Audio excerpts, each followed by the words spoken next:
So I start all of my classes with on the scale of, that's what I call it, on the scale of. On a scale of, today's was a jack-o'-lantern. On the scale of a jack-o'-lantern, how do you feel today, Beck? 8. Yeah. Yep, that sounds about right. I was an 8, a 7. I'm a 6. Yeah. Of course, Our you're a producer's 6. You're always a Yep, 6. Producer's always a 6. But yeah, so I start every day with this. I know that all the research says, and I buy it. I really hate to say that I buy it, but I do buy it. All the research says build a relationship with that kid and you won't have any behavior problems. I thought you were going to tell me that you buy these. I'm like, Katie, Oh, you can just no. Google the stupid images. Okay. $1,000 later, thanks for letting me know. I agree. You have to build the You relationship do. with the kids. And so... Yes.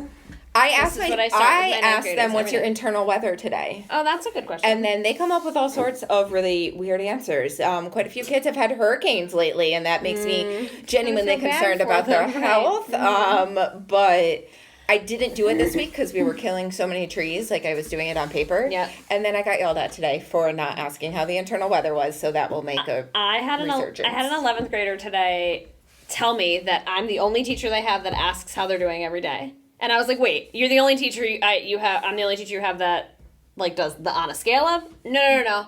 I'm the only teacher that asks, hey, how are you? And I'm like, that can't be right. Well, so, okay, I had lunch duty today. Was today your lunch? Today have was one every lunch day. duty. Of course you do. But I'm standing at the door, blocking the hooligans from coming in, out of class, whatever, and kids come in with a pass. Mm-hmm. And I was like, thank you for bringing me a pass. And the student genuinely looks at me and goes, no teacher has ever said thank you for handing me a pass. And I believe the kid. How did you do? And then he, like, looks at my badge, and I'm like, why are you, oh, you're staring, you're trying to figure out my name, this is fun. And then, like, I was like, how, we need to clone you. Right. Yeah. And I don't know, to me that's such a basic thing. I know. Thanks. Happy to see you. I also thank them when they come back from the restroom. I'm like, thanks for actually coming back. Right. In a somewhat timely manner. Yeah. Yep, so I start with that every day. I also do, I have labs and blocks. So on my long days when I have the full block, I do a this or that. So here, today's this or that is who would win in a battle. Sometimes it's just which do you prefer. Like I've done chocolate ice cream versus vanilla ice cream or you know, That's hilarious. things like that. But this one is who would win in a battle.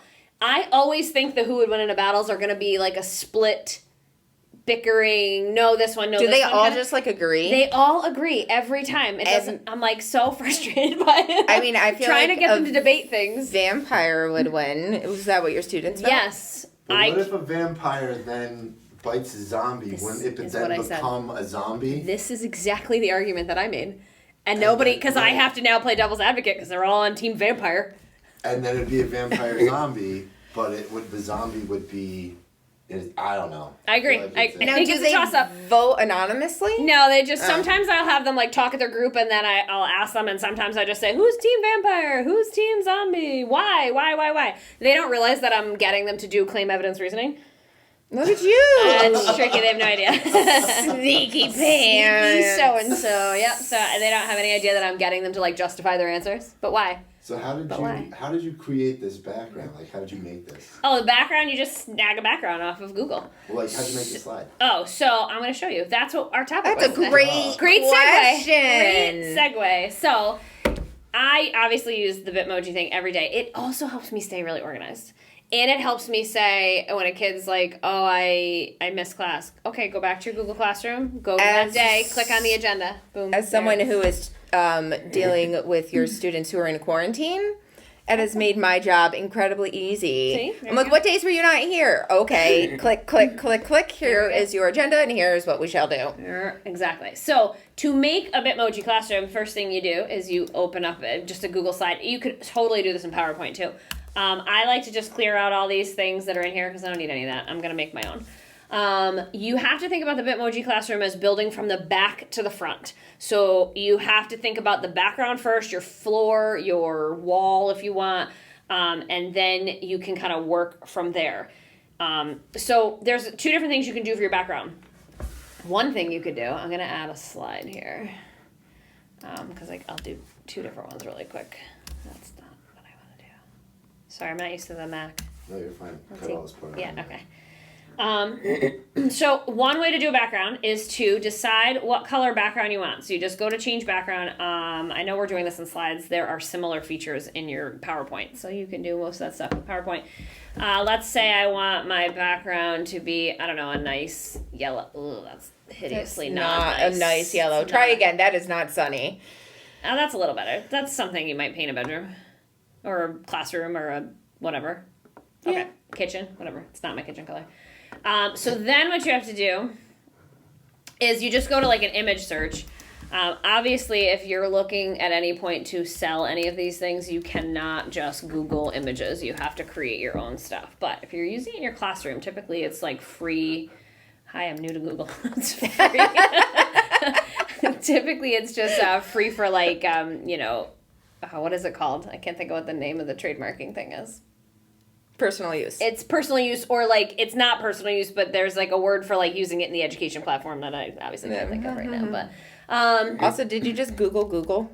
I did. That's why I was like, oh, I'm new to Google. Sorry. Okay.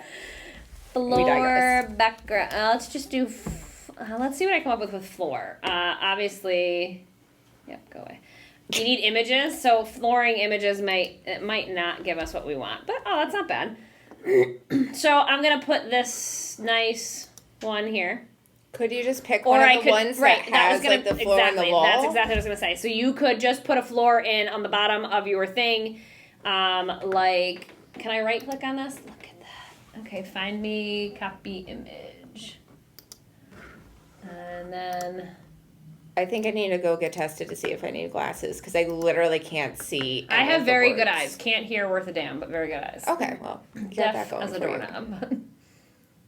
Okay, so then you just can make it smaller. Because the floor only takes up some of the space. Right. Gotcha. Exactly. Yep. So like that, I would tuck it, and do it a little bit more nicely, but kind of like that. And then if you get the right view of it, you start to put things in, and you'll be able to be like, oh, look at that, it looks like a floor. So that's kind of trippy with your brain. It is a little bit because it doesn't quite look right until it's in the right spot, and now you're like, oh, there it is. Look at that. Right. So, or the other thing you could do is I did floor background, and you did get some of these kinds of searches here, but you could also do just like empty room, probably empty room backgrounds. Yep. You could have windows. You could have all sorts of things. So then same kind of thing. The only thing I would do with this one is when this one I would download it. Save it. Same image as. I would download it. Does that say background? I don't know. Can't say. Sure. Yep, looks good. Only because then it's set sort of in stone in the background of your slide, and you like this. If you accidentally move your floor, you're like, oh man, I gotta fix my floor.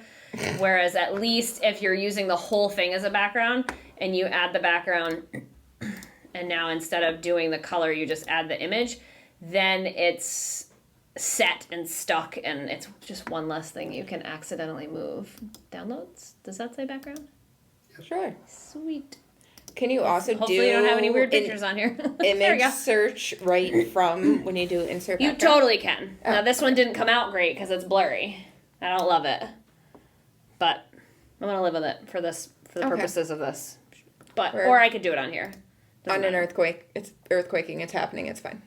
Right, exactly. Right. Yeah, it's fine. I told you I can't see, so this is what it looks like to me. No, I'm kidding. I said I have good eyes. So then the next thing I would do, like in mine, sometimes I decorate it. Like on my homepage, I have a carpet down.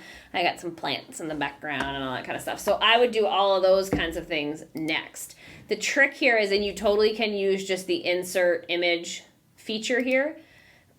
And search Google, search the web, and it'll pop up right over here. You need to make sure you're searching transparent background. So if I want to do a plant with a transparent background, I would do that. And sometimes it is, sometimes Google lies. I'm not gonna lie to you. See, transparent. That's transparent. Yep. There are ways, this one's like a little big for the space here, but there are ways to make it transparent if you really are in love with a particular image that you just absolutely have to have, can't find one like it, and it has the big white background on the square. There are ways to make it transparent. In PowerPoint, you can make it transparent right in PowerPoint. Score 1 for Microsoft. Yeah, score 1 for Microsoft. And then if in slides, to my knowledge, you can't do that that I know of. But there is a website, it's called remove.bg. And you can pop the image right into there, and it literally just takes it right away for you. And then you re-download it, and you're good to go. Okay, things that would have been super useful to know about for all of my Cricut stuff. Probably, Instead yes. of, because I go in their You have to, actual like, software draw around. and cut around it. Yep. I have shaky Okay, hands, I won't be able cool. to do that. So you can decorate whatever you want. You can put shelves in. You can put all sorts of different things in. And then you could put a chalkboard in if you wanted to put a chalkboard in. I do the dry erase board. So arguably, is it whiteboard or whiteboard? I don't know. White. Are you sure? Because No. you wipe it clean. So It worked. I bet you wipe would work too. Oh, probably. It's a dry erase board. Yeah, if you want to be that fancy. So I like this one. I don't like that it's all extra big over here. So what I would do is double click on it and crop it so that it's just kind of, I think I'm cropping. It's hard to tell from far away. Nope. Not cropping. You are moving. The power of the undo button. Right. So anyway, like I said, I would double click on it There to. I had it like that, but I can't see if I'm getting the right arrow. There Is you the go. right arrow? Nope. Okay. All right. So give up on that, but that's okay. But anyway, I would throw the board in there, and the nice thing, the board, you can make it so on my other one, I have it like really big.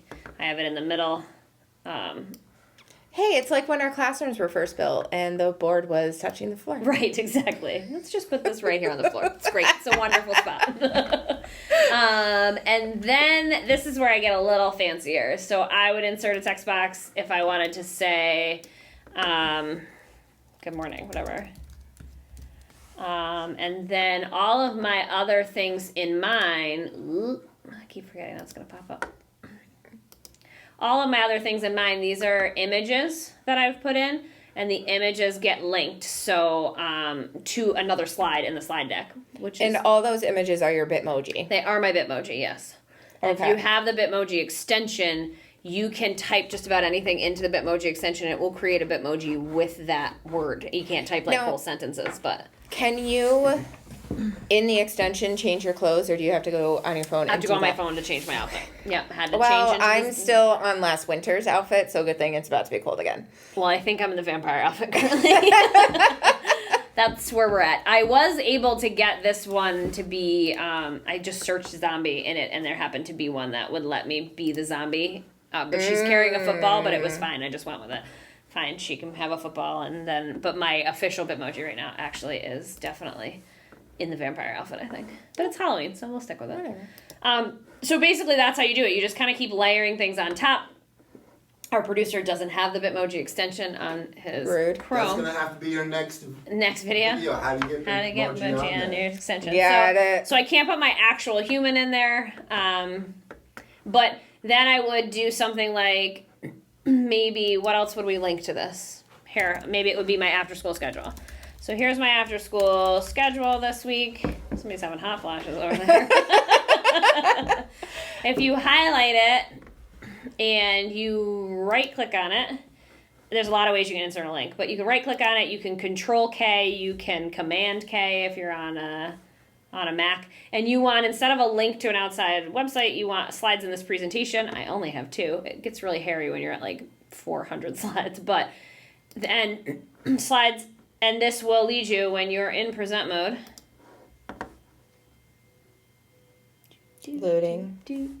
You're in present mode, it will, when the kids click on that, it will bring them right to that other slide. Now, obviously, I didn't So put then you would anything have like your on this other slide, after school schedule there. And then I always put a return to home kind of button so that Is that the same thing? Like you would just link it back to slide 1? Exactly. Yep, you just link it back to slide 1. So if I look, the other fun trick that one of our favorite other science teachers, our grumpiest but favorite other science teacher, taught me is that when I share it on my classroom, I just copy this link. So my agenda, I'll show you the back side of my agenda in a second. I show you the front. But I just copy the link here. And if you see where it says edit, which I think is right there, if you highlight edit and type in present, it will Present. I Present. thought it was view, and it wasn't working. And I I was think very... you can do preview too, but preview you have to add something else to the end of it. I have a picture that I found that gives you like what to do and what it will do for your navigation. That sounds very that nifty. I can show you. But I share it to my kids like this in present mode. But I like that it's in the window versus having it be the whole screen because I feel like it's just a little easier for them. Well, and like as a teacher, you can do like your screencastify or whatever. Right, and you can switch back and forth fairly easily without yeah. having to escape out of the full screen. So if I go to this one, this is my today's agenda. The only downside to this is that I can't see where it says present. I think it's right here. Does that say present, producer? Where I highlighted? Yep. Okay, so you can go back and put edit in. The only downside to this is it's going to edit. It's going to bring me back to my very first day of school. You can see my rudimentary beginnings have come a little bit of a ways. Do you have a different one for every single day? Nope. Oh, Sort of. Yep. you are doing too much. So after the first set is built, though, it's really very easy. Because okay. all I do now is, so this is today's, I should probably put the date on the dash. I call this the dashboard. But this is today's for the 28th. Here's all 3 of my classes. But all I do next time I need to do this is I highlight all of these slides. I right-click on them, and I duplicate them. All the links stay duplicated. Everything automatically will duplicate. So everything that, like my return to home will return me to this new home. So it's not, you know, it will, when I do my on a scale of, it will bring me to this new on a scale of, which is the same because I just duplicated it. But sometimes what I do when I don't know what I'm doing yet is I just duplicate them and then go in and quickly like delete things because I don't want to forget that I need to fill it in or lose track of like what, because there are a lot of them, what day it is. And I don't want to accidentally like have duplicated the wrong section of slides or be kind of So all you thrown off. essentially have your plan book in one slideshow. Yes. What I decided to do, because it is an absurd amount of slides, I think it's at like 375 or so there. I You know, decided. we've been in school for like 12 days. Right, exactly. Well, Okay. it's like 20 slides a day or whatever it is. And just, you know, whatever. But I decided I'm going to make a new one each quarter. Just because, honestly, it's simply for loading time. Yes. The longer it gets, the longer it takes to load. Well, and I guess if you don't have all of the fancy, like you click on so many different things. Yes, mine has a lot. Last year, mine was a lot more rudimentary. It was just the agenda, and here we are. And I just kind of added some things to it this year. I did feel like last year I did it because of the hybrid learning. So the kids at home could just click on it. Every day I post the link on the classroom. I take, let's see, if this was my day's link, I'm not going to go to my actual classroom, but if I took this day's link and I pretended, oh, I'm back in edit here. Can't see. Can you just... Edit. Present, yep. So if I take that link and I just paste it in their, on their classroom as a post every day, I paste it and then I immediately, before I post it, I just change this to present. And then it's good to go. And of course it's not going to hyperlink because, you know, why would I do that? But they get that every day. There we go. There we go. Then they get that every day. And so every day, like you said, when you're tutoring, you could just click on it. Yeah. And when they click on it, it brings them to that day's situation. Oh, look at that. It's giving A little nice preview little view. preview over there. So handy. Fancy. And there it is. And then they have access to all the same things I do. They know when I'm available after school. They know, they don't look at it, but it's there. It's there. They know learning standards that we're doing that week or the whatever. Maybe not official learning standards, but like, Yeah. here's where we're headed. This is what we got to know by the like- end of this lesson week, whatever, and stuff like that. So that's a Bitmoji Classroom in short. Again, you want to layer from the back to the front. Thanks for watching our very first episode. We hope you'll come back and check us out the next episode we put out, and we hope you enjoyed it. And if you made it this far, congratulations. We owe you We should a send high you a five. prize. Bye.